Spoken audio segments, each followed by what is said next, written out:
திராவிட முன்னேற்ற கழகத்தின் வெல்லும் தமிழ் பெண்கள் மகளிருக்கான மாபெரும் மாநாடு.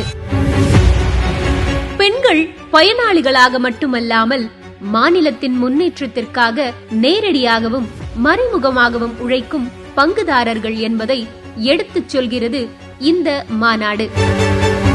சமூகத்தின் வளர்ச்சி பெண் விடுதலையிலிருந்தே தொடங்குகிறது. அதனை பெரியார், அண்ணா, கலைஞர் அவர்களின் வழியில் நம் முதலமைச்சர் மு.க. ஸ்டாலின் மகளிர் முன்னேற்றத்திற்கு என்றும் அயராது உழைத்து வருகிறார். திராவிட இயக்கத்தினுடைய அடிப்படை நோக்கமே ரத்த பேதம் இல்ல, பால் பேதம் இல்ல என்பதுதான். அதுவே முழுமையான சமூக நீதி.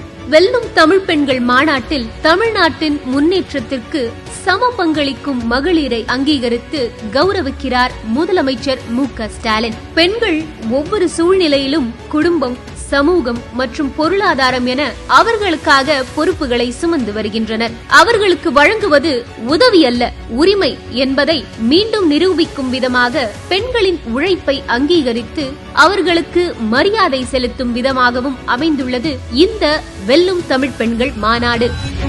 திராவிட மாடல் அரசின் மகளிர் நலத்திட்டங்கள் சலுகைகள் அல்ல, அவை தமிழ்நாட்டை தாங்கும் மகளிருக்கான உரிமை.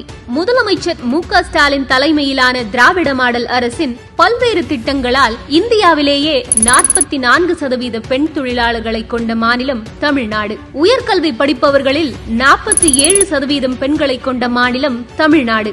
அதிக பெண் தொழில் முனைவோரை கொண்ட மாநிலம் தமிழ்நாடு என பெண்களின் உரிமைகளை எல்லா தளங்களிலும் உறுதி செய்யும் ஆட்சியாக திராவிட மாடல் அரசை வழிநடத்தி வருகிறார் முதலமைச்சர் மு.க. ஸ்டாலின். பெண்கள் நமக்காக தியாகம் செய்ய பிறக்கல, அவங்களும் நம்மை போலவே எல்லா உரிமையும் கொண்ட சக மனிதர்னு எண்ணமும் எல்லோருக்கும் தோன்றணும். அரசியல்ல வேலை பார்க்கிற இடத்துல எல்லா இடங்கள்லயும் உரிய மதிப்பும் மரியாதையும் பாதுகாப்பும் அவர்களுக்கு வழங்கணும். கேலி பேசுறதும் அவங்க வளர்ச்சியை கொச்சைப்படுத்துறதும் இருக்கவே கூடாது. அதுதான் உண்மையான சமுதாய சிந்தனை வளர்ச்சி. இதை எல்லோரும் கடைபிடிக்கணும்.